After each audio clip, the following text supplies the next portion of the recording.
Raiders Rams post game today on Night of the Shield.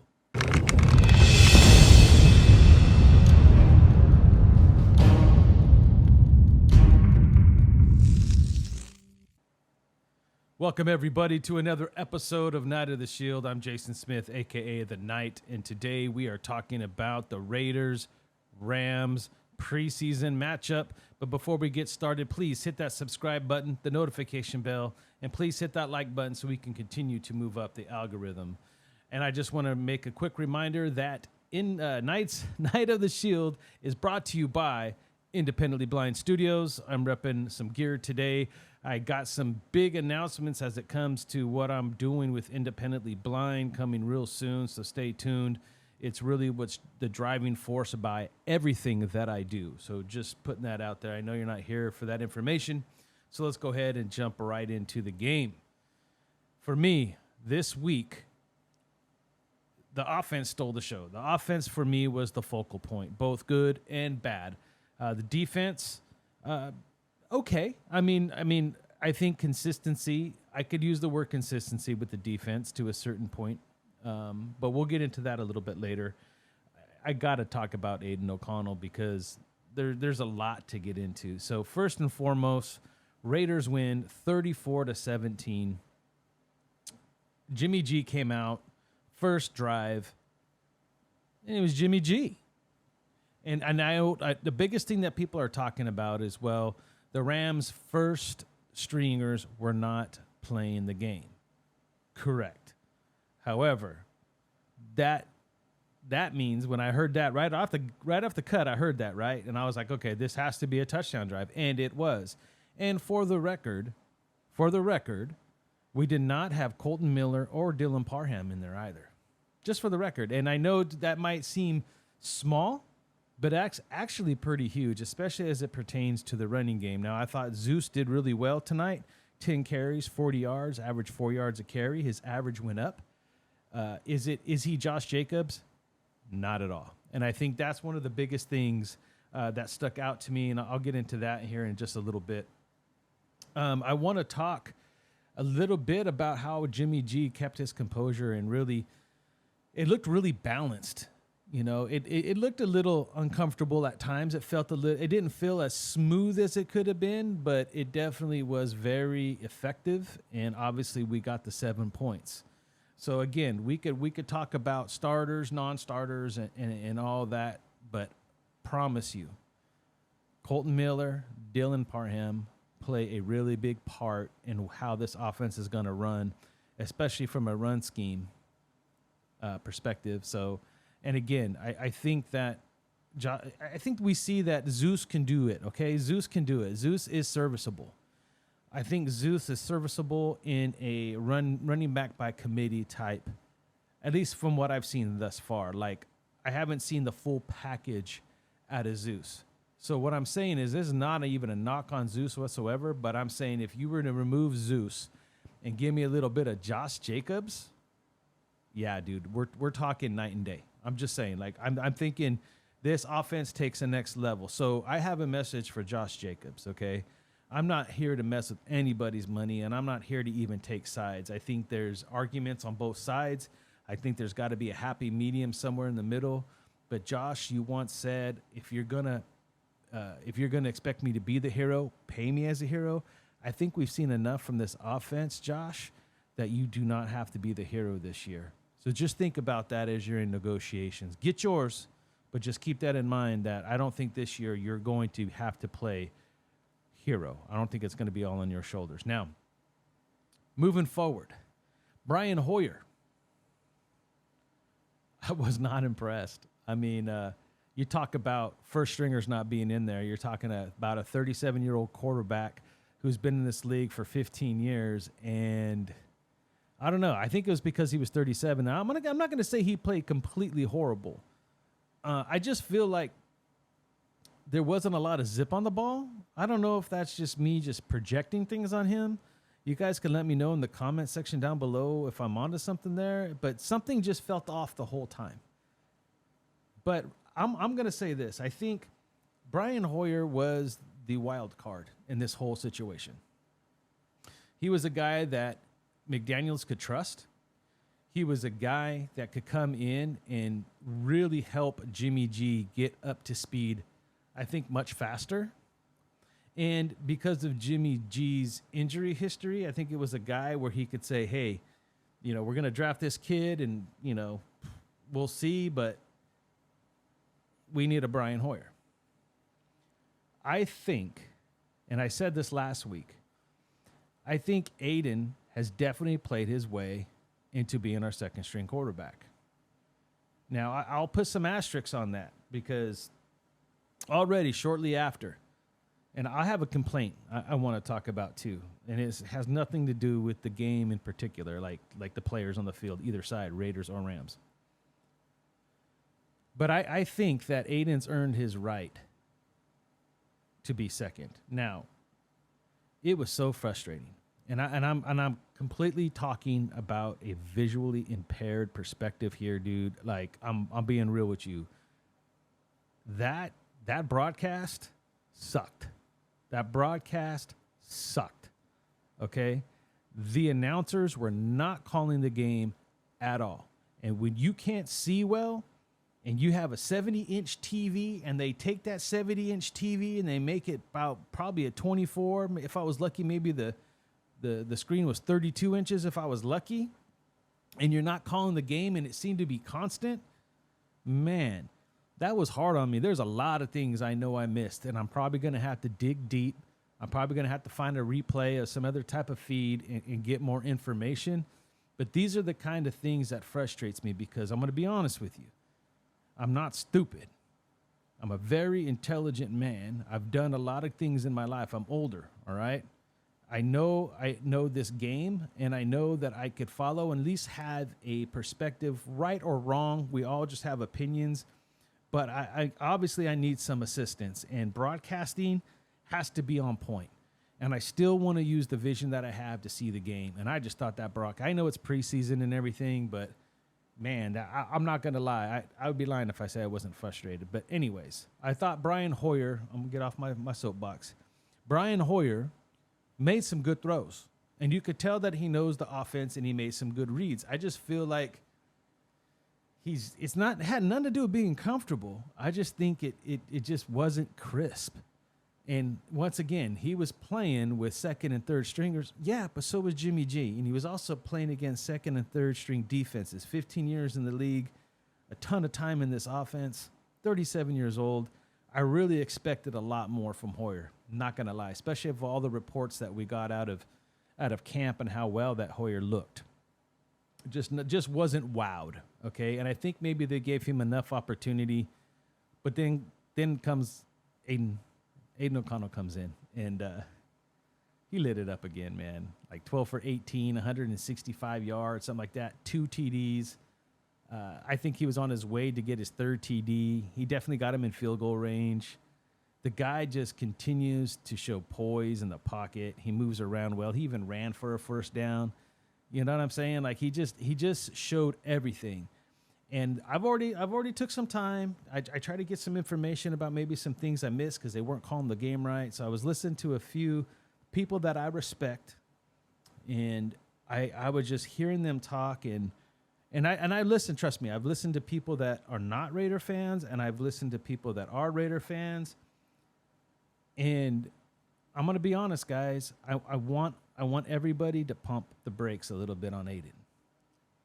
Not saying, dude, look, this guy is obviously showing so much potential, but even the last quarterback that was here came in the last preseason game of his rookie season and lit up a team that was known for its D. They were still the Legion of Boom, right? And he lit them up and got the starting gig. But he took the starting gig away from a guy who had a dead arm. Jimmy's not there yet. You saw tonight that Jimmy is that guy. And Jimmy has this locker room as well. A lot of people love Jimmy. A lot of people are starting to build a lot more trust with Jimmy. And his resume, even though it's not spectacular, it's still a good resume. And I think Aiden can still learn a lot. Like I mentioned in my last episode, he can learn a lot just for being in the meeting rooms, being part of the game plan, being part of like the on-field discussions during games and how they make in-game adjustments. Remember, if we're going to talk about Jimmy G playing against non-first stringers and everybody else, we have to take that into consideration. I ain't gonna lie. The kid has the tools. The kid is playing beyond his years, very mature, very composed. And I'm gonna tell you something. That guy was throwing dimes. That pass to Tucker in between two defenders was beautiful. That pass in the end zone to Wilkerson, and a great play getting his feet in, by the way. But that ball was placed beautifully, even challenged, and Wilkerson just made a good play. Okay, even the one in the back of the end zone. I'm like, man. But again, he is still a rookie in this league. He is not our starter. And I don't mind him being the backup. I really don't. I just hope and pray that Jimmy G can at least last 4 games without getting hurt, because I just want the kid to have that much more time, again, to just feel the speed of the game from the sideline. Because regular season's a whole different ball game, guys. The way that's played, just everything is different. But I think that there is potentially, because we got to see all of this unfold. But trust me when I say, Aiden still needs a little bit of time. Still needs a little bit of time. And there's no reason for us to propel this kid too far in advance just yet. That's all I'm saying. That's all I'm saying. Now, again, I'm excited. And this has nothing to do with 20 years of mediocrity and not trusting anything. But I think you're starting to see the culture, the discipline, and the all-around personnel coaching of this group of men that we always pick on. We're on to something. But a lot of what we see is young talent making good plays against other young talent. This is where and why I always make When Optimism Meets Reality videos. Be optimistic, but be realistic, because I'm telling you, this is a tough league. We got a tough 4 games. You know, we got one more preseason game. I got time to break down that first quarter of our season, and I already have some thoughts put together, but I really want to kind of soak in as much as I can. And then I want to give you guys my perspective on the first quarter of the season, how important it is, and what I think could happen depending on how everything flows. But we are looking much, much better. Much, much better. Depth, the whole 9. Let's talk a little bit of defense real quick. Some disappointments, I would say. It's funny because we've been hearing in these joint practices, and we've been hearing in all these reports that I get, that the defense is at another level. The defense plays at a very high energetic level. They're flying around, they're making plays. And honestly, you see that even transfer over into this preseason game. And obviously we saw it work really well against the Niners. But I'm going to say this. Playing with high energy and a motor and just flying around and making plays and just being so amped up is exactly the way I want to see my defense play. Like they excited me. Even all these young guys running around.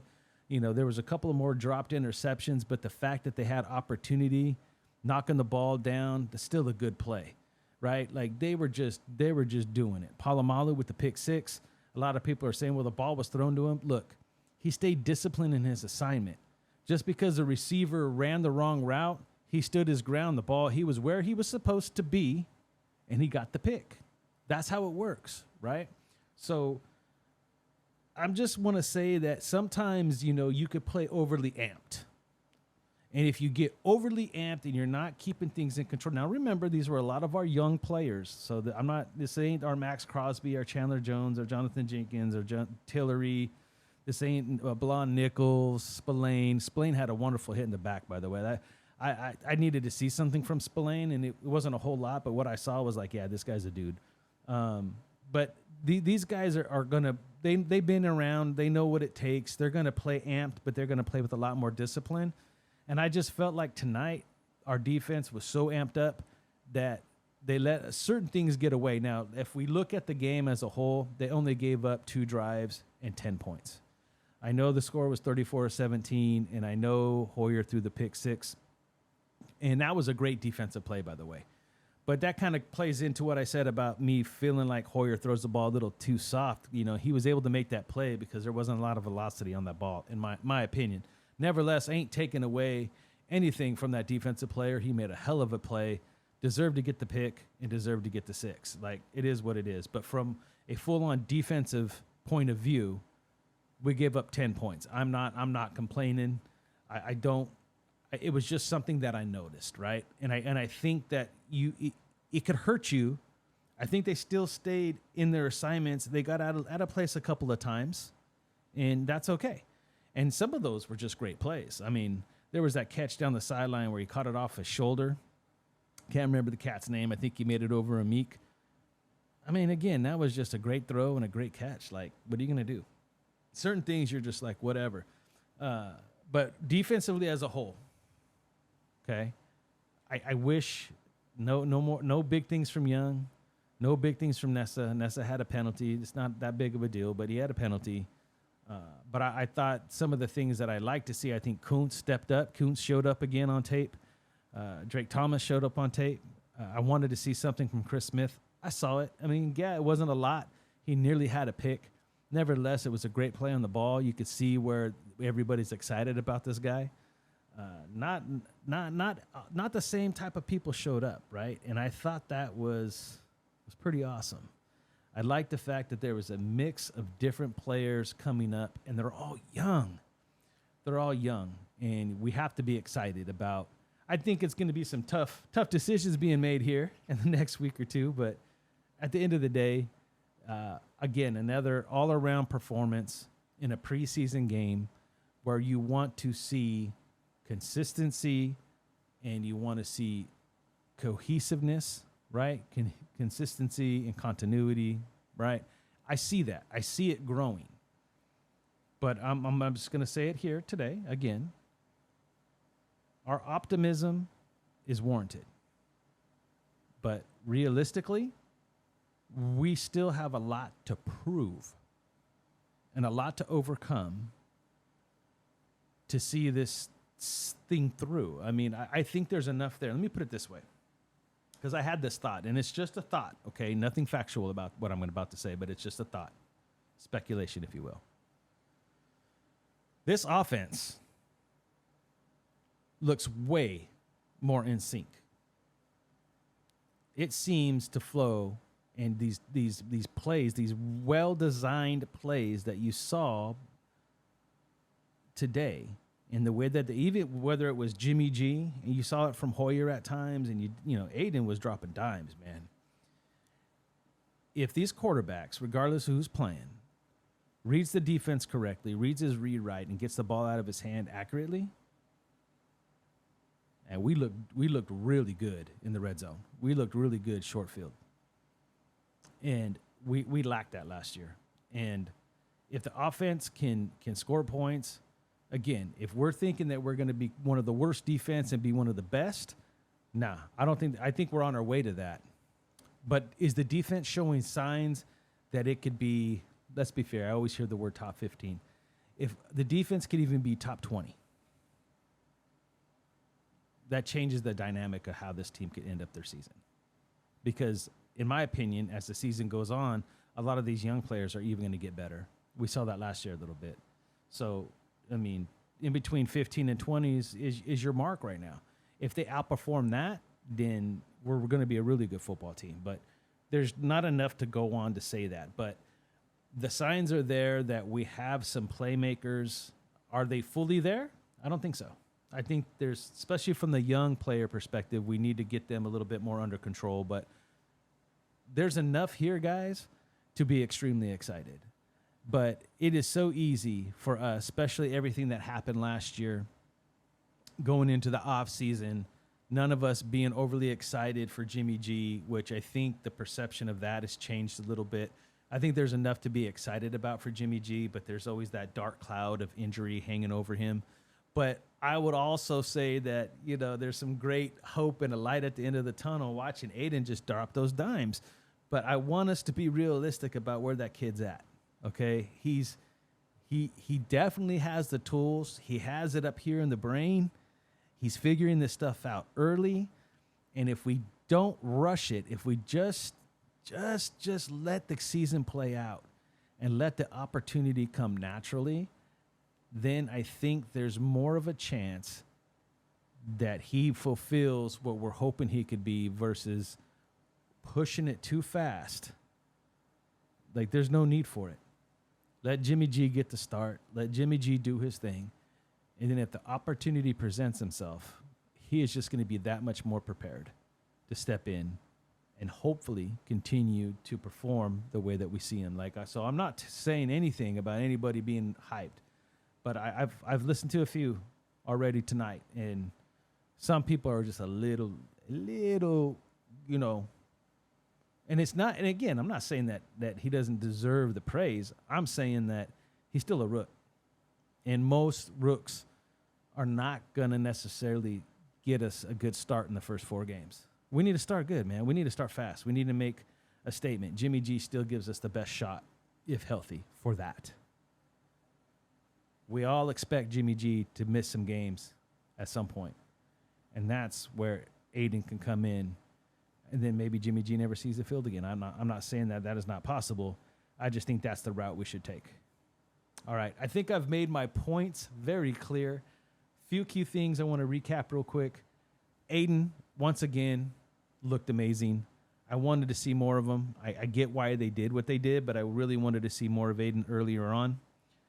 I thought Zeus showed us I think he stepped up a little bit. Is he Josh Jacobs? Nope. And I think it's time to negotiate a little harder, Dave, because Josh Jacobs really could set this offense into a whole nother level, because what I saw from Jimmy G in the short time that we got to see some of those offensive players, Josh Jacobs changes the dynamic of this football team, especially on that play action. Big time. Just saying. But Jimmy G looked good. He did what he was supposed to do against lesser talent. Offense as a whole stayed pretty consistent. I think Hoyer showed who he was. He's a extended coach. He's a very much a support system for both O'Connell and Jimmy G. And the defense, once again, high energy, high motor. I think the reason we didn't see as many dynamic plays is because I think there is something that playing overly hyped and getting too amped up. I think that for these young guys in particular anyway, they need to be more in control and stay a little bit more disciplined in their thoughts and where they're attacking. And I don't expect that. I expect our starters, because there's a lot of experienced starters, I think they could play that high energy and stay disciplined. I think that'll be the big difference once the season starts. So I can't wait to kind of see that fulfill itself. I think the playmakers that stood out, which what I wanted to see is the secondary, their safeties. I thought the safeties looked great. I thought our defenders played really well. I thought Long did some good things. The first time we saw David Long out there, I thought he did some good things. I don't think he was perfect by all means, but he made some good plays. He was where he was supposed to be. He had some good coverage at times. And a lot of the usual suspects that we wanted to see do some big things didn't get a lot of look. And that kind of tells you something. That means they're already locking in their positions. The roster is really starting to fill itself out. But plenty of time for things to change. But overall, as a whole, to win 34-17, to put another 34 points up, shows the ability that this offense has. Getting some defensive points, again, shows us what the defense potentially could have. And we're on to something. We're heading in the right direction. A lot of young talent. We're winning. We're seeing a lot of high energy. We're seeing a lot of people understand what the coaches are asking them to do. Be optimistic, but be realistic. And just take a deep breath. maybe we can do some yoga or do some Zen. Just take some time just to take it all in. Feel good. It's preseason, right? It's still a win. We'll take it all day, but I just take it in. Let's let the smoke clear, okay? We'll talk about this first quarter of the season. I think week 1 is going to be very interesting, but I think those other 3 are going to be really tight. So we got to be ready to fight. So we got one more week. We got the Cowboys, and then we'll start getting into what possibly could happen. We'll break this down a little deeper, piece by piece, all next week. I really plan on putting something out Monday through Friday. So let's see what I come up with. Please, I'm really asking you guys. There's people are watching a little bit more, and I really appreciate it. Hit that subscribe button, that notification bell, so you can be updated every time I drop another episode, and hit that like button. It really does help. But honestly, guys, I just want to build the community again. So thank you for all my boys, man. I get your comments. I've been liking them. I haven't had time to sit here and type and answer all of you yet, but I see you. I might be visually impaired, but I see you. It's all good. And I love you guys, man. I appreciate it. But hit me up in the comment section. Give me your thoughts, man. Let me know some of the players and what you thought about the game. And be excited. This is cool, man. I'm sitting in the back. I'm like, we're headed somewhere. We are headed somewhere. And it's so I've learned over the years, man, like, control, breathe. It's all good. Let it all play out. We got enough young talent and just the right amount of disciplined veterans to help this push along. But before I jump out of here, I got to say it one more time. Dave Ziegler, go get us Josh. It's time to bring Jacobs back, man. And Jacobs, you see the talent on this football team, brother. You're not going to have to play hero, but you'll definitely be the Superman. So come on back, bro. Just get yours. But I think you're the missing link to really set this thing all off. Is that worth a few million? I think so. So get it done, Dave. Anyway, love you guys. I will talk to you guys this week. So until next time, stay Raider strong. Night out.